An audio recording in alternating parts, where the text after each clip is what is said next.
It's your Locked On podcast for Monday, July 25th, your daily dose of Flyers news, analysis, and high quality content that is going to talk about how other teams got done what the Flyers could not.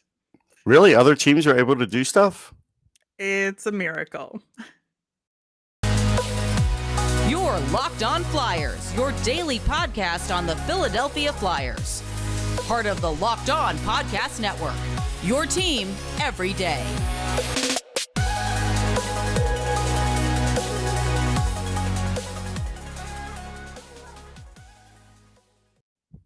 Hello, I am Rachel Donner. You can find me on Twitter at rmiriam. I'm here as always with Russ Cohen, who's on Twitter at Sportsology. Thanks for making Locked On Flyers your first listen every day. You can follow us on Twitter at Locked On Flyers. You'll keep up to date on our episodes and Flyers news. You can also email the show at lockedonflyers@gmail.com. Today's episode is brought to you by BetOnline. BetOnline has you covered all year long with more props, odds, and lines than ever before. BetOnline, where the game starts. On today's show, we are going to talk about some cap-saving moves that other teams made that the Flyers somehow couldn't figure out a way to do. Then we're going to talk about that blockbuster Flames Panthers deal for Matthew Tkachuk and Jonathan Huberdeau, amongst others, which just shows how you can get yourself out of a situation where you feel like you're losing your top players again. Something that the Flyers are not very good at these days. So that should be an interesting discussion as well. Then we'll wrap up with our Nemesis of the week. Locked On Flyers is free and available on Apple Podcasts, Spotify, Odyssey, wherever you are listening right now. So subscribe. You'll get all of our episodes here on the Locked On Podcast Network. Plus, we're over on YouTube. So subscribe over there as well.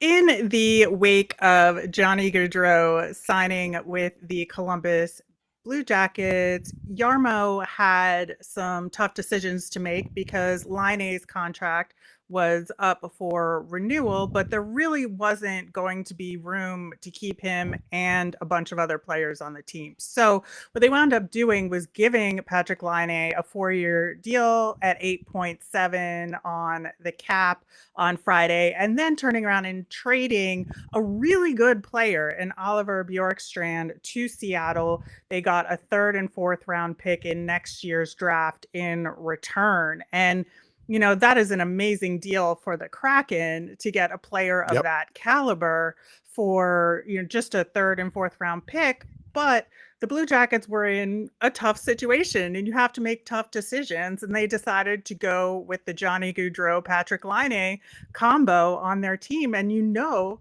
that you have to give up something to get something. And they certainly got something in that Gaudreau Laine combo to keep. And, you know, it's tough on everybody, but you do what has to be done here. And I think that's the main point. Right. So if I look at it from Seattle's perspective first, they were able to make the deal because they have cap space. Okay. The GMs that have cap space can do things.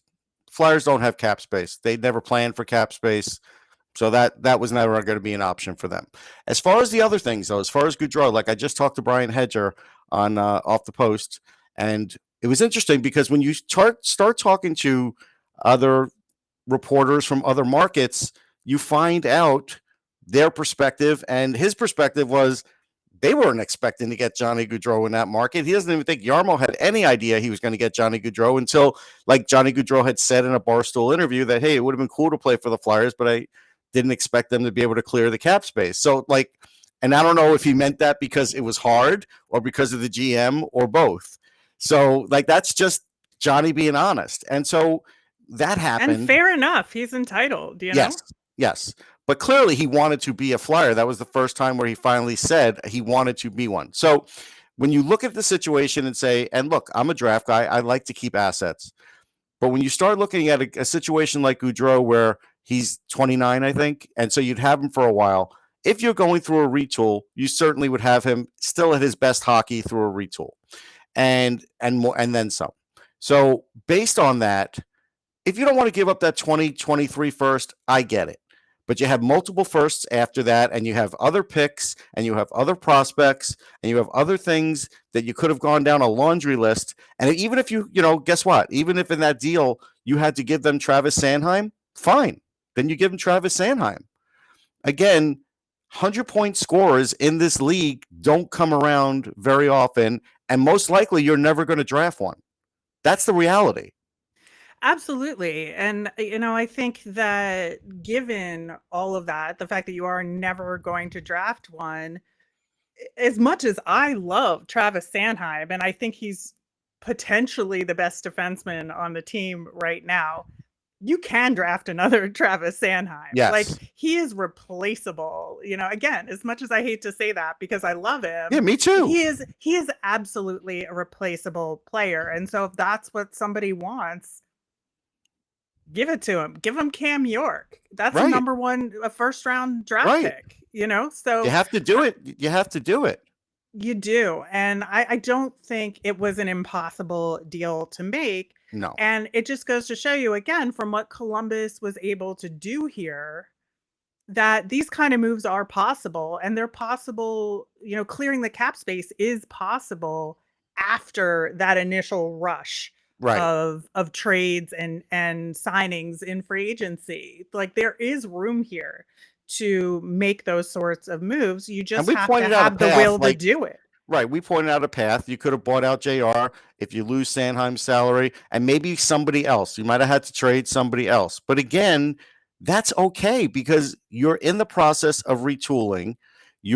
The one guy you're gaining is still going to mean more to the team than the others you're trading. You get to that cap area where you're okay with it, and then you have to implement some young players. Yes, you would. But in the end, this year wasn't going to be a good year anyhow. But if you brought in Johnny Gaudreau and coming off of next year as a rebuild year, and all of a sudden you traded some things at the deadline, and this time you actually looked ahead and kept some cap space, you'd be in a much better situation. But it apparently wasn't going to happen.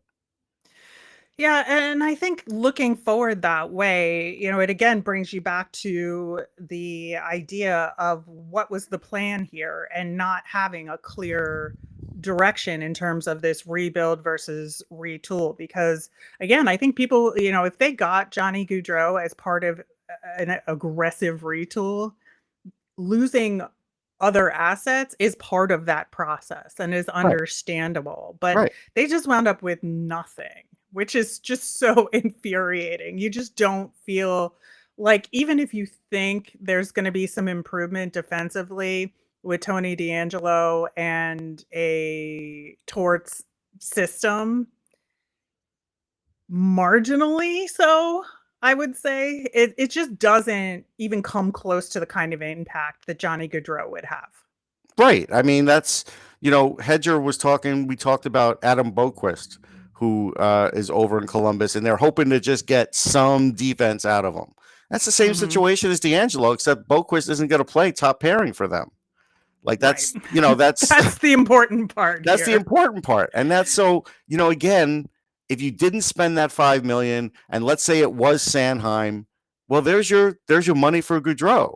Now, would your defense be a little bit of a mess this year? Sure. But again, it's going to be a mess anyhow. So what? Like, honestly. Like, it was going to be a mess anyhow, but at least you might have scored a lot of goals, and eventually you could bring up some of the youngsters maybe later in the year. Like, there was a way to do this. And maybe nobody wanted Travis Konechny either, because he's the other guy that, could have been moved just for salary purposes. But none of that happened. We saw Max Pacioretty get dumped out pretty quick by Vegas.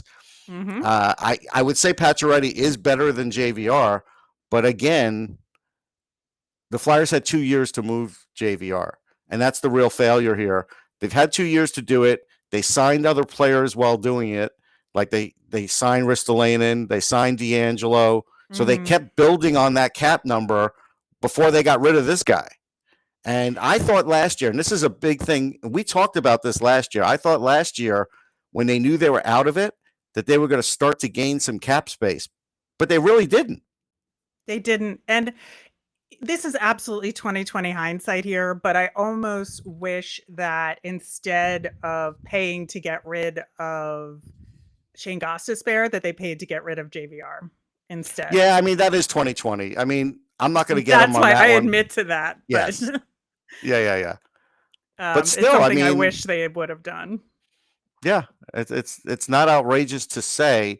But yeah, I mean, again, but just the whole way this is all done, it's done without a plan. So now when the coach comes out and basically goes against, what the GM said as far as what the planning was, and Dave Scott, now, if you're a fan, you're kind of like, all right, I got to just listen to what the coach says, and you ignore the GM at this point. Like, if I'm a fan, that's the messaging. It's certainly questionable. All right, we are going to talk about that huge Matthew Tkachuk trade and the signing that happened as a result of it coming up next. But first, we're going to hear from our friends at BetOnline.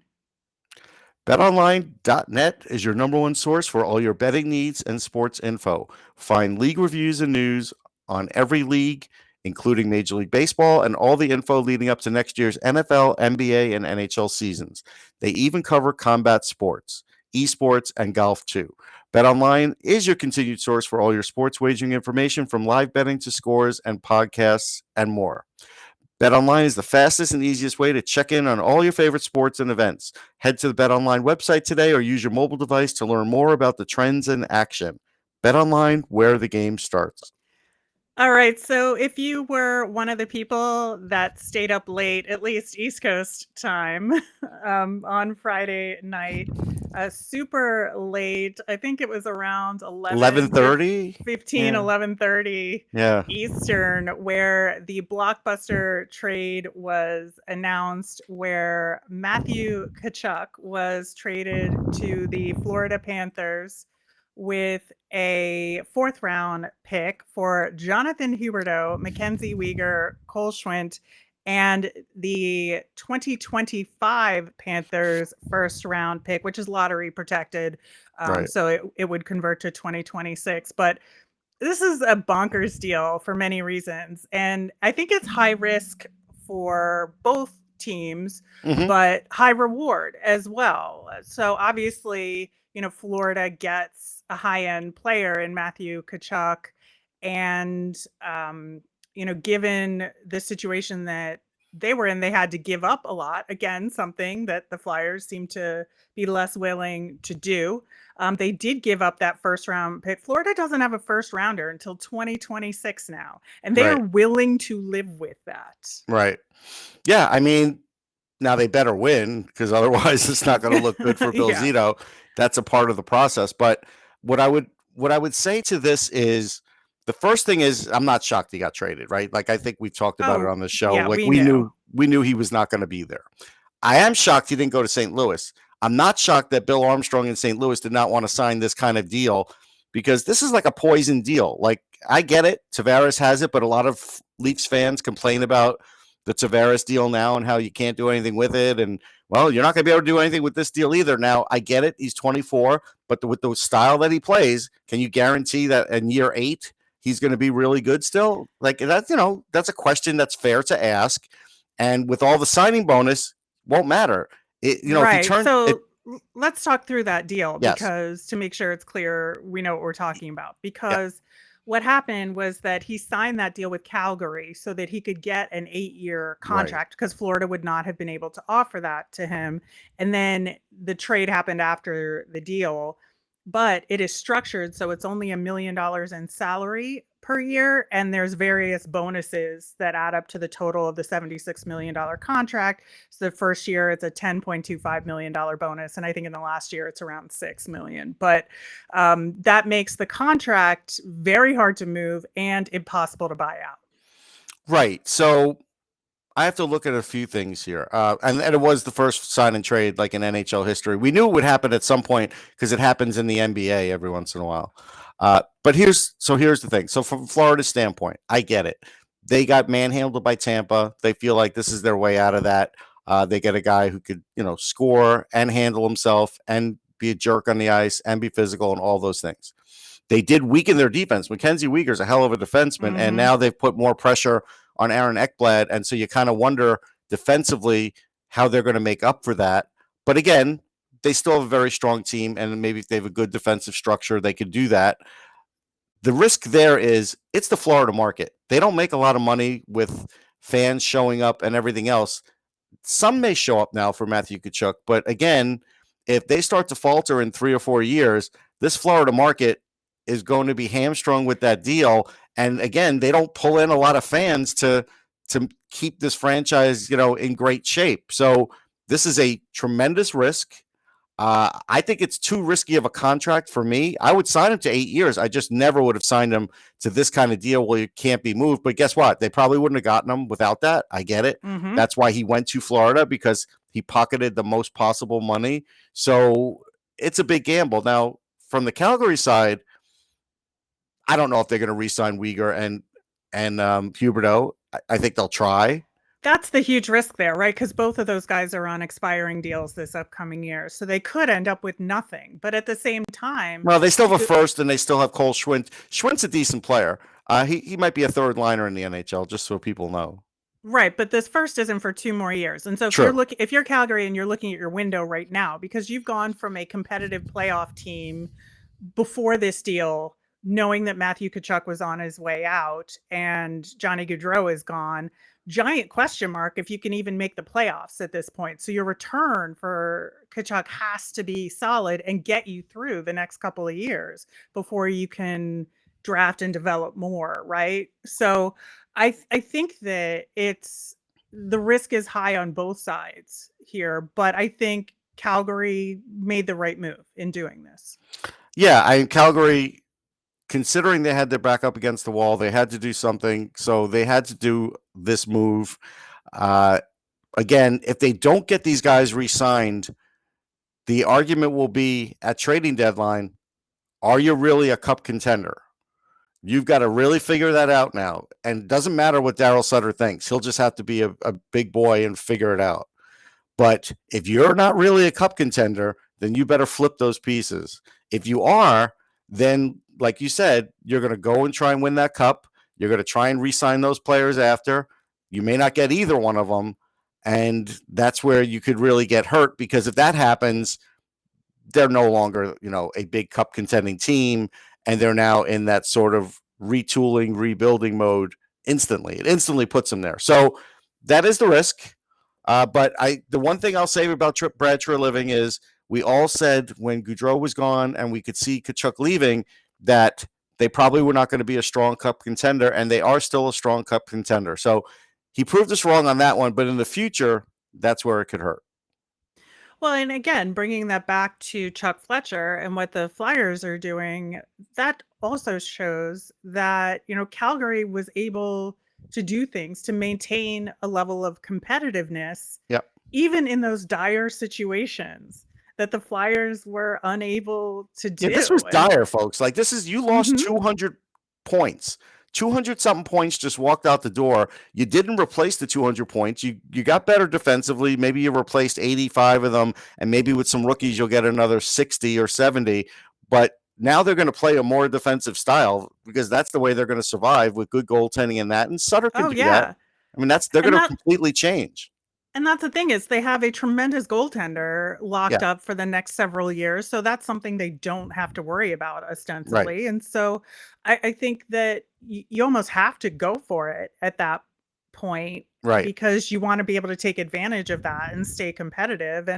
And they managed to do that. Yep, they did. And we'll see how it works out for both. I'm sure Tkachuk will be a big star in Florida. But what I'm really going to look for is, are people going to show up and watch him play?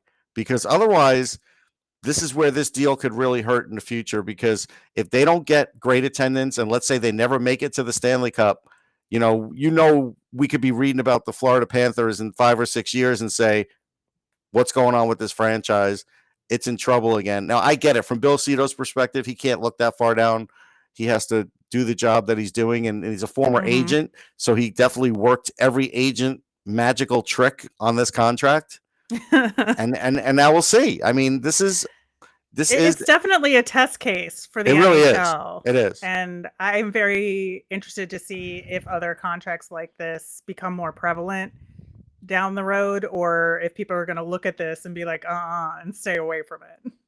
Yeah, I mean, again, the one thing you always have to look at, and this is what we end up looking at when we look at Cap Friendly, is how many no trade, no moves, or contracts like this does a team have? You can't do that many, because you always have to give yourself the flexibility. Even if you want to be a winner, you always have to have an escape hatch. That's my feeling. Yeah, you do. And you really can have, I would say, like 2 contracts overall that are no move entirely, and then maybe 1 or 2 more limited at most. But, I think that in a lot of circumstances, the teams are in a stronger negotiating position when they're signing these initial deals. So, but Tkachuk was in a unique situation where he could demand this. Right. No, it's definitely a unique situation. Also, we have to also say that because the NHL has become this, we've got to be big and tough league and good if we can, that it played right into his hands. Like, he's that perfect player. If this were like 6 years ago when the league started to get faster and, still a 100-point player, I still don't know if he'd have had the same negotiating power. I think it would be a little less. But now everybody's like, well, he's the unicorn. Like, everybody's looking for this player. It changed what the Canadians did in the draft. It changes a lot of things. And again, we'll look down the line in 3 years and see if this league is still like this big, tough, fast league, or is it starting to change over to something else? Because if it does, a lot of teams that are planning this way will be in trouble. And I'm not saying Florida will be in trouble with Tkachuk. He's going to be good in any era. What I'm saying is, could the Flyers be in trouble? Yeah, could the Flyers be in trouble for building it this way? Look at what Columbus gave Eric Branson, a guy who is big and tough and blocks some shots, but they gave him way too much money in term for what he actually does on the ice. But again, we're now in a point where everybody's like wants a certain amount of big and tough guys. So, okay. Well, now they have somebody to protect the small point scorer guy on the team, right? Yep. All right. We are going to name our Nemesis of the week coming up next. All right. If you are newer to Locked On Flyers, our Nemesis of the week is something we do every Monday. We look at the week upcoming in the world of hockey and say, what's getting our goat? What is pissing us off? And last week, we talked a lot about the summer doldrums in the NHL. We're in the kind of slower period, although it wasn't as slow on Friday night when we had that big blockbuster deal for Tkachuk. But at least in Flyers land, it's pretty slow right now. And just thinking about having to sit with that free agency season and such for the next several weeks was my nemesis. And I think that, based on what we've talked about in this episode, the nemesis I have for this week is the Flyers taking risks on the wrong things. And I think that, when you look at that Florida Calgary deal, when you look at what Columbus did, you look at what several other teams have done over the past couple of years, there are teams that have taken big swings, and some have missed and some have done good things. But I think the Flyers have taken risks on mediocrity, and you can't have a successful team like that. They signed Risto to that deal for $5 million. They're taking a huge risk with Tony DeAngelo and signed him for $5 million as well. And I think just the risk reward ratio just isn't there for those. And they see themselves as pushing it with those kinds of deals and making progress toward a better team defensively. But the evidence is not there. Yeah, I think if they had an insurance adjuster look things over, they would deny the claim. That's just me. My nemesis is going to be, again, when the Flyers pretty much said they've closed up shop, and we see players getting signed, lesser players, bigger players. There's still moves being made. There's AHL moves being made, but the Flyers are done, right? They seem like they filled the shopping list. They're going to wait till training camp and then see what else kind of falls in their lap. But they're not going to do anything else this summer. Like, that's pretty obvious. And that has me, because to me, you should be looking at this stuff every day as a GM, except on your vacation. You're allowed your vacation, but otherwise you should be looking at this. And even if you have to call in somebody to the office to say, hey, I just looked at this and I see this guy still out there. And let's just use the name, I don't know, Calvin DeHaan. Let's say you feel like you can get Calvin DeHaan for $1 million. Well, what do we got to do to make that happen? Can I still, trade Nick Seeler or Connaughton to somebody else and do something else so I could get this guy in here? Because I think he'd be better for Torts than what we may have at the start of the season. Are they going to do any of those kinds of things now? Or is this all going to be like a month before the season starts and they'll look at it again? And that's what I think is going to happen. And that to me is a bad precedent to set.